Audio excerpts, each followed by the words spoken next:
In this podcast episode, Seth Godin dives deep into the complex interplay between quitting, perseverance, and finding purpose in our personal and professional lives. The conversation explores how to discern when quitting is a wise choice versus when pushing through challenges is necessary. Key ideas include overcoming resistance, understanding the psychological frameworks underlying motivation and fear, mastering the art of being unstuck, the role of authenticity and consistency, the impact of modern systems on our choices, and perspectives on emerging technologies like AI. Throughout, Seth offers practical wisdom on agency, navigating social pressures, and embracing imperfection as a pathway to growth. Seth introduces the concept of the dip, a difficult period that exists between starting something new and mastering it. The dip represents an inevitable stretch of hard work when motivation wanes, but progress is still possible. Recognizing the dip before starting any endeavor allows for informed commitment. Quitting isn't about giving up at the first sign of difficulty. It's about strategically deciding when an effort is a cul-de-sac, an endeavor that won't lead to meaningful progress or value. Quitting the wrong things traps people in dissatisfaction, yet quitting the right things is a necessary precursor to starting new, better aligned journeys. Seth challenges the cultural myth epitomized by quotes like Michael Jordan's "never quit," explaining that even Jordan eventually quit basketball professionally when it was time, illustrating that quitting can be smart, productive, and liberating. A powerful metaphor Seth discusses is Buridan's donkey, stuck equidistant between a pile of carrots and a bucket of water, unable to choose either, and starving as a result.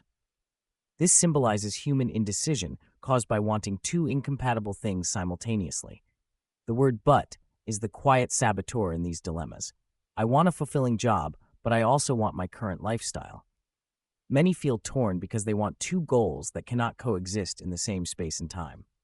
Understanding and vocalizing these buts allows individuals to reposition their priorities and untangle the knots preventing progress, either by fully committing to one path or thoughtfully sequencing goals over time. Resistance is the emotional force that prevents people from starting or continuing creative or meaningful projects. Manifestations include fear, procrastination, perfectionism, and embarrassment. Seth encourages acknowledging and naming resistance. For example, recognizing writer's block or social anxiety as resistance rather than personal failure. Once named, resistance can be danced with rather than battled head-on. The example of a woman uploading anonymous blog posts for 100 days highlights the strategy of breaking down big fears into manageable parts. Overcoming embarrassment is a cost of entry for any creative or public-facing work, and mastering this is a superpower in today's hypercritical and often hostile digital landscape. Contrary to popular belief, Seth suggests authenticity is often a trap, especially in professional and creative contexts. Professionals prioritize consistency, making promises and reliably delivering on them over airing every authentic feeling. For example, actors play roles rather than just being authentic, and doctors deliver care regardless of mood. Authenticity as an excuse can hide resistance or justifications for not producing work, while consistency cultivates trust and momentum. That said, consistency should ideally align with one's authentic self to avoid burnout. The dance between these concepts helps creatives and professionals sustain their efforts over long periods, balancing personal integrity with pragmatic commitment. In an increasingly noisy and connected world, cluttered by social media and external expectations, clarity about whose opinions and voices to prioritize is critical. Seth emphasizes serving the right people, a focused, well-defined audience or community, rather than trying to please everyone. This focus helps avoid the paralyzing trap of conflicting expectations that mess with motivation and identity. He illustrates this with stories ranging from Uber drivers building private clienteles to creatives finding their niche. Understanding who you help, what problems you solve for them, and the real purpose of your work allows for clearer decision-making and better alignment with values and goals. Modern life operates within complex systems, educational, corporate, social, that encourage permission-seeking and waiting to be picked. Seth explains how traditional gatekeepers, publishers, bosses, institutions have been replaced by opportunities to pick yourself, to take initiative without waiting for external permission. This shift requires courage and ownership because it means embracing responsibility for both success and failure. System entanglements, social expectations, sunk costs, community pressures often create mental knots, but individuals gain agency by making deliberate decisions to serve specific purposes and audiences. The example of starting a podcast by inviting a next-door neighbor rather than aiming straight for celebrity guests epitomizes starting small and building from there. A major theme throughout the conversation is the notion of sunk costs, resources already spent that should not dictate current decisions. Whether it's a failed business, an unfulfilling job, or a toxic relationship, people often stay stuck because they have invested time, money, or identity into something. Seth encourages forgiving the past self who made a given choice and treating that investment as a gift that can be refused today. The value lies in deciding anew based on current realities and future potential rather than past commitments. This mindset frees people to quit the wrong things and start the right next chapters without guilt. Embarrassment and shame are universal responses to vulnerability, especially when public judgment or rejection is possible.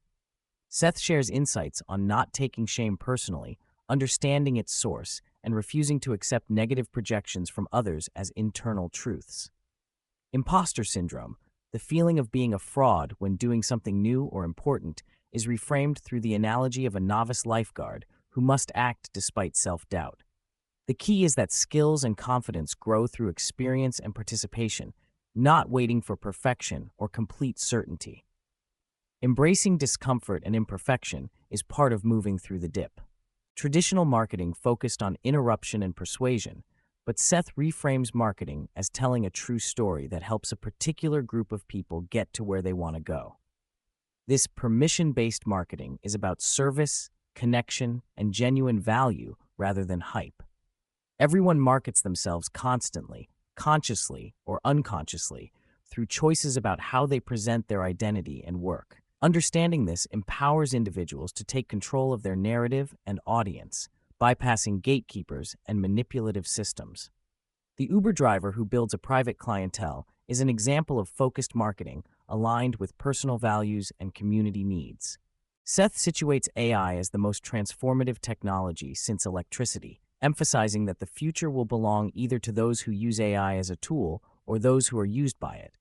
AI will quickly automate rule-based jobs like bookkeeping and repetitive tasks, pushing humans to focus on uniquely human skills: empathy, trust, good taste, network building, and leadership. The value is in cultivating roles and activities that cannot be codified or easily replicated by algorithms. This argues for investing time and energy in building human-to-human connections, deep expertise, and generative culture. Rather than fearing AI, people can harness it as a generative force that enables more meaningful work and relationships. Perfectionism is identified as a form of resistance disguised as a noble pursuit. It prevents finishing and shipping projects by setting impossible standards. Seth clarifies that quality means meeting a well-defined standard or specification, which can be improved over time, rather than unattainable perfection. Starting with small, manageable steps, such as producing imperfect content daily or aiming for a minimum viable audience, enables growth and learning. The process of taking action, is key. Success and mastery come from consistent effort rather than anxious perfect execution. This approach fuels momentum and allows creators to respond to real feedback rather than imagined ideals. A crucial insight is that feeling in control of one's life profoundly impacts happiness, health, and outcomes. Studies show people with a sense of agency rate their life satisfaction significantly higher, and even elderly care patients with simple choices lived longer and felt better. Control influences psychological and physical stress, which amplifies or alleviates pain and discomfort. Seth stresses that while external circumstances matter, a large part of one's well-being involves cultivating narratives of agency, choosing what to engage with, what to serve, and how to interpret challenges. This mindset shifts people from victimhood to responsibility, enabling them to untie knots that might otherwise cause paralysis. Beyond individual dilemmas, Seth discusses large-scale agency and social change. telling the story of Damphina Cooper, who mobilized indigenous peoples in New Zealand to shift national culture and laws. Such change doesn't happen solo, but through communities of committed individuals creating new norms and repeating them. The metaphor of the knot extends into societal systems, but collective agency can untie complex, entrenched patterns. The key is forming cultures that support generative tension and ongoing practice, showing up repeatedly to build momentum for change. These lessons apply to both personal transformation and systemic justice efforts. Progress requires creating and maintaining generous tension, a motivating friction that spurs movement rather than comfort. Tension is what drives people to act, join causes, or buy tickets before events sell out. Seth highlights the need to communicate value and urgency in a way that invites participation without coercion. This tension is central to building audiences, communities, and meaningful projects. It counters complacency and helps individuals and organizations break free from stuckness by encouraging them to act despite uncertainty or fear. Seth underscores that the things people regret most are often not failed attempts, but the opportunities never taken, the projects never started, the people never helped. Regret can be a fuel to overcome resistance and take imperfect action today. Celebrating the process and the growth that comes with it, rather than fixating on a specific outcome, creates resilience and creativity. Rejecting the fantasy of overnight success and focusing instead on service to a small, meaningful audience fosters sustainable progress and satisfaction. Seth advises that success is often the result of showing up regularly, even when the effort is imperfect or passion dips. He illustrates this through analogies of juggling, throwing, not catching, as the foe listening, particularly in interpersonal connections and professional relationships. Long-term consistency aligned with evolving authentic selves facilitates trust, mastery, and impact.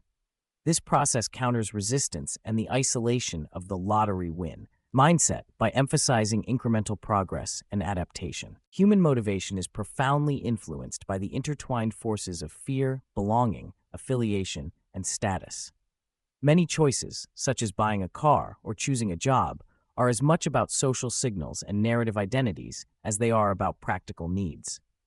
Understanding these psychological undercurrents helps people clarify what their true motivations are and disentangle conflicting feelings. For example, a desire for status might manifest as wanting a particular car to rewrite one's story from high school. Naming the real "but" behind decisions empowers conscious choice rather than unconscious entrapment. The conversation explores how media and commercial systems indoctrinate people into passivity, fear, and disconnection. People are led to believe they must wait for permission, be flawless, or serve impossible audiences. Digital platforms amplify comparison, judgment, and the illusion of maxing out attention across all fronts. Seth encourages shedding these narratives by picking oneself, defining real audiences, and focusing on purposeful contribution. Reclaiming agency involves breaking from permission-seeking and engaging in generative, human-centered work. Seth reframes purpose not as a predetermined fate or fixed identity, but as an intentional choice made for immediate work or projects. Purpose clarifies who the work is for, what change is sought, and what promises are being made. This lens simplifies complexity and provides actionable direction, discouraging vague ambitions and helping individuals stay aligned over time. Purpose evolves with experience, and making it explicit enables better decision-making about quitting, persevering, or pivoting. Finally, Seth emphasizes that as AI accelerates change, human uniqueness lies in creativity, connection, empathy, and leadership, skills that can't be fully automated. Choosing work that leverages those uniquely human capabilities offers protection, fulfillment, and impact. Being aware of this dynamic helps clarify when quitting is liberation from obsolete roles and when persistence is investment in developing irreplaceable strengths. In closing, Seth contemplates the tension of choosing purposes that suit one's stage in life and the inevitability of change. He highlights the importance of forgiving past choices and remaining present-focused to live fully. The metaphor of choosing to live a purposeful life rather than expecting an authentic moment to appear stresses ongoing engagement and self-renewal. Quitting obsolete roles, embracing imperfect action, and aligning daily choices with clear purpose create a life that's meaningful, both personally and collectively.